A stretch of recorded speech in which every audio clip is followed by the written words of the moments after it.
శ్రీకృష్ణదేవరాయల 555వ జయంతిని పురస్కరించుకుని కుప్పం పట్టణంలో బలిజకుల నాయకులు చిత్తూరు జిల్లా తెలుగుదేశం పార్టీ ప్రధాన కార్యదర్శి గోపీనాథ్ ఆధ్వర్యంలో బలిజ కులస్తులు భారీ ర్యాలీ చేపట్టారు. ఈ కార్యక్రమానికి ముఖ్య అతిథులుగా ప్రభుత్వ whip MLC Kanchela Srikanth, APSRTC vice chairman Muniratnam, PKM కూడా చైర్మన్ డాక్టర్ సురేష్ బాబు, మాజీ market committee chairman Satyendra Shekhar, Manju పాల్గొన్నారు. కుప్పం చెరువు కట్ట కింద నుంచి సాంస్కృతిక కార్యక్రమాలు నిర్వహిస్తూ కుప్పం ఆర్టీసీ బస్టాండ్ ప్రాంగణంలో ఏర్పాటు చేసిన సభా ప్రాంగణానికి చేరుకున్నారు. దాంట్లో మనం అంతా ఎంతో స్టోరేజ్ చదువుకుంటాం. తెనాలి రామకృష్ణుడు, ఈరోజు ఇక్కడ చంద్రగిరి కోట దగ్గర కూడా మనకి దానికి సంబంధించిన ఆనవాళ్ళు కూడా కనపడతాయి.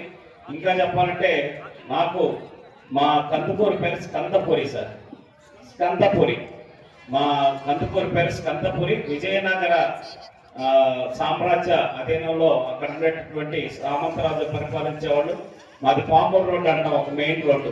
దాంట్లో శ్రీకృష్ణదేవరాయలు వచ్చి వెళ్ళారు ఇక్కడి నుంచి ఈ రూట్లో అని చెప్పినేసి కూడా మా దగ్గర కూడా చరిత్ర ఆనవాళ్ళు ఉన్నాయి. సో అటువంటి ఒక అద్భుతమైన వ్యక్తి గురించి ఈరోజు మనం ఆయన జయంతిని ఇంత ఘనంగా జరుపుకోవడం సంతోషకరం. పేషం